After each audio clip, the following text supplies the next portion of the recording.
In my career as a banker, you often heard people talking about time is money. In the global health world, time is lives. I'm Peter Sands. I'm the Executive Director of the Global Fund to Fight AIDS, TB and Malaria. Welcome to this podcast produced by the International Monetary Fund. In today's program, why this health crisis took economists by surprise and why they need to prepare for the next one. Has the COVID-19 pandemic impacted the world's ability and attention on these other diseases?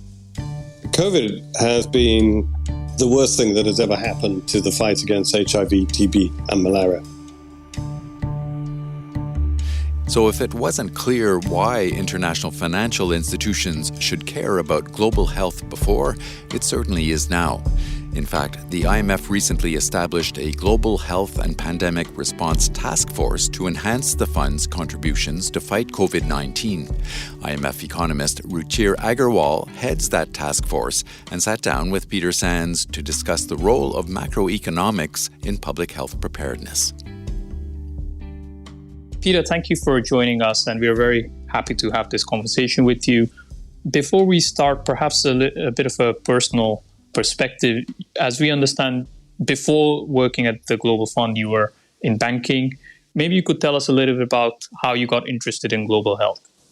Well, you have to go back a bit further, right back to when I left school, when I couldn't make up my mind whether I wanted to be a doctor or whether I wanted to be an economist. And so I sent applications to universities for both. I ended up choosing to do economics, but I never lost that interest in health and specifically in global health. And while I was CEO of Standard Chartered, the international bank, I was also active on a kind of pro bono basis on various boards and things around global health. And then when I stepped down from being the chief executive, I was in that role for 9 years, I went back to Harvard. And one of the things I focused my attention on was the whole issue of the interaction between finance and economics, which by that time I understood a bit about, and global health, which I felt was a kind of dysfunctional relationship. And that's how I started getting really my teeth into the topics I'm now wrestling with in the role I've got now. And now, very early on during the pandemic, you wrote a piece called When Finance Fails. And in that, you raised the question why economists didn't see the COVID-19 collapse coming. Could you tell us a little bit about why you think that was the case? Well, this was a question I was kind of interested in. After I left Standard Chartered, I went and spent some time at Harvard and did some work looking at the kind of economics and finance of global health, and particularly around pandemics. And one of the things I was fascinated by is why no one in the financial or economic world, including the IMF, seemed to take the risk of these outbreaks happening seriously. And I did a little bit of sort of evidencing of this. I looked at 15 countries that had had infectious disease outbreaks and looked at the IMF and S&P and EIU reports 2 years before, 2 years after. And what was interesting of the IMF ones is I think it was something like 63% of the time the IMF had come to the conclusion that these outbreaks were macrocritical, that they were relevant to talk about in the reports afterwards. However, if I looked at the reports before, there was not a single one that ever mentioned. And this is not unique to the IMF. It was also true of S&P and EIU. And there just seemed to be this blind spot. And I think, well, what causes this sort of problem? Well, one is typically humans, and I don't think economists are immune to being humans, are not very good at estimating low probability, high impact events, right? We either exaggerate them or we ignore them. We find it very difficult to take a measured approach to them. But also, I think there is a sort of phenomenon of we examine the risks where we feel we understand.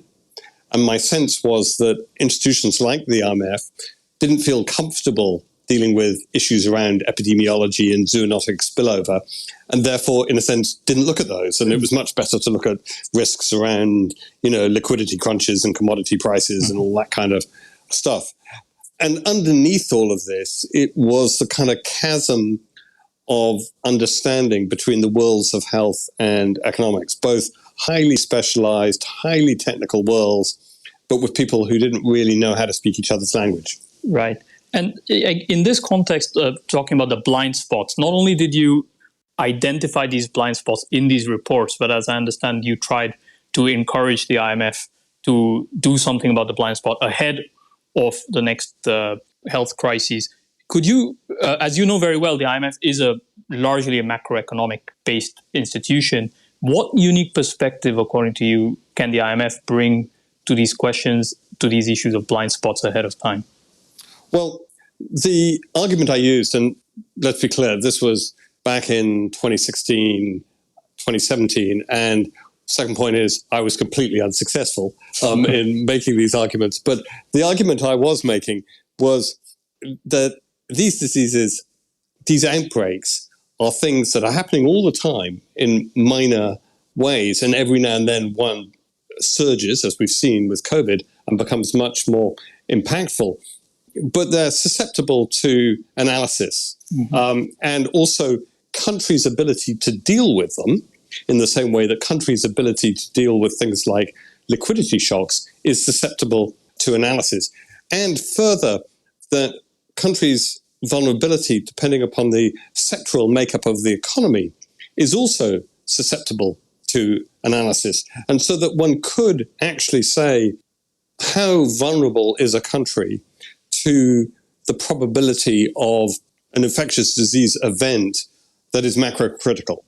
And while I didn't think that the IMF was going to be the source of the information on the epidemiological side, it could draw on others for that.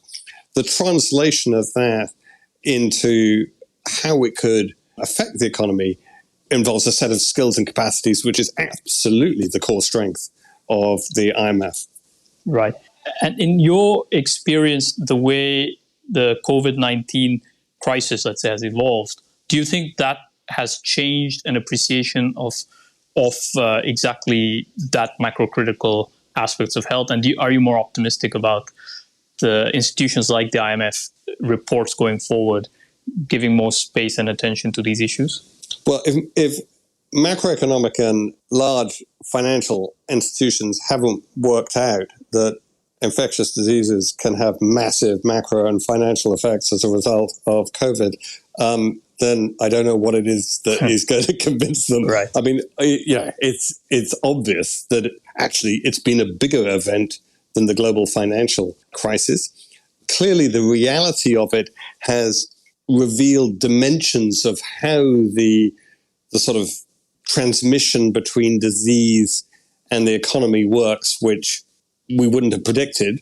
Who wins and who loses and all that sort of stuff. There's been some surprises in that. But I don't think anybody can now stand up and say, if I'm going to assess future economic risks, I can ignore the threat of a potential pandemic. So since we started to talk about the current pandemic, COVID-19 crisis, you and your team at Global Fund are playing an important role in fighting the crisis. Could you perhaps tell us a little bit about, from your vantage point, what are the key priorities that needs to happen in the near term to save lives and support a broad-based economic recovery, as you've highlighted? Well, the first thing, just to give a bit of context, the Global Fund is an organization that was set up to fight the last big pandemic to strike humanity, HIV/AIDS, a disease that has killed nearly 40 million people by now. And that is our core strength, is fighting the biggest infectious diseases. We responded to the COVID crisis very quickly, making money available in March 2020. Since then, we've deployed about $4 billion. And essentially, the Global Fund has been the primary provider of support to low and middle income countries for all the non-vaccine elements of the response. So tests, treatment, PPE, oxygen, health systems, enhancements, and so on. So COVAX does vaccines. We do everything else. What do we need to do to beat this? Well, we need to go bigger and faster. The logic of infectious diseases of fighting infectious diseases is you need to hit them very fast because you have a non-linear impact both on beating them, but there's also, as we have seen with COVID, a non-linear impact if you let them run rampant. And we are not actually doing as much as we should be. And we are also somewhat guilty of having a bit of a lopsided response. Vaccines are our most potent weapon, but used alone, vaccines will not defeat COVID on their own. We need a more comprehensive response encompassing the other elements. So bigger, faster, and a more comprehensive response, not just the vaccine-only approach. Absolutely, yeah. In terms, you also spoke in your response now about the origins of the Global Fund set up to fight HIV crisis, and also you focus a lot on malaria, TB. Has the COVID-19 pandemic impacted the world's ability and attention on these other diseases? COVID has been the worst thing that has ever happened to the fight against HIV, TB, and malaria. We just published our results report for 2020. And for the first time in the 20-year history of the Global Fund, we had reverses in key results across all three diseases. And to put this in perspective, in most low and low middle income countries, HIV, TB, and malaria are killing more people than COVID is. This is not a competition. We should be wanting any of them to win. We need to have a response that both deals with the direct impact of COVID, but also its knock-on impact on these other diseases.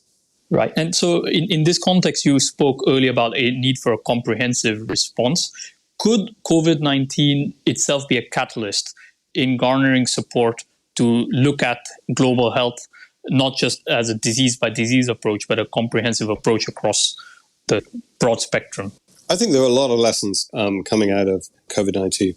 One is exactly that it doesn't make sense to focus simply on one pathogen, but you need to protect people from the whole slew of different pathogens that are attacking them. It makes no sense to save someone from COVID only to find that they die of TB.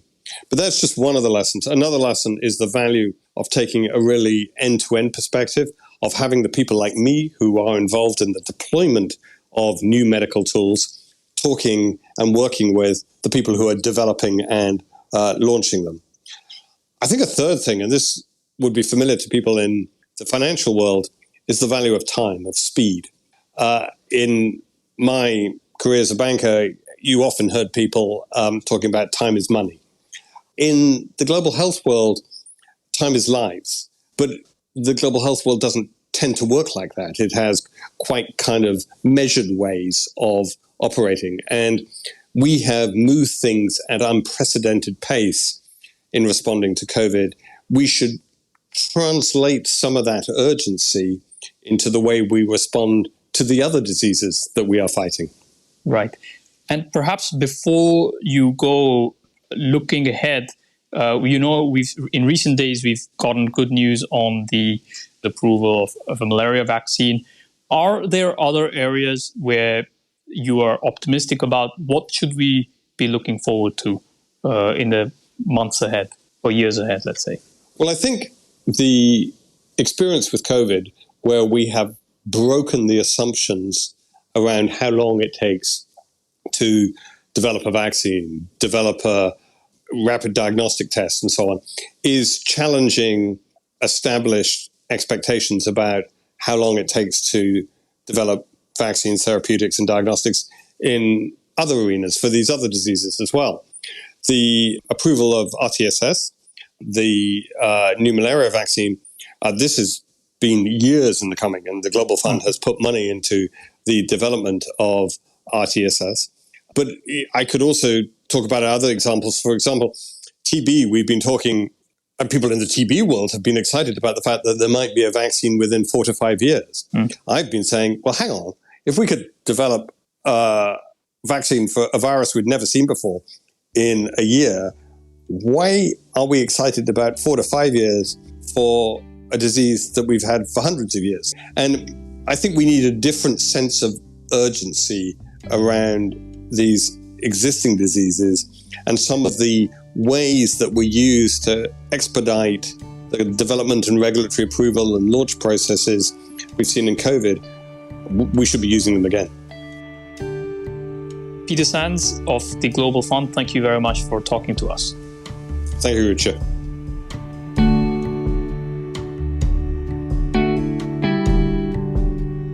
That was Peter Sands, the Executive Director of the Global Fund to Fight AIDS, TB and Malaria, speaking with Ruchir Agarwal, who heads the IMF Global Health and Pandemic Response Task Force, about how economists can better prepare for global health crises. You'll find this interview, as well as many other health-related articles, in the December 2021 edition of Finance and Development, which focuses on world health and well-being. Check it out at imf.org/F&D or download the Finance and Development app. And look for other IMF podcasts wherever you get your podcasts.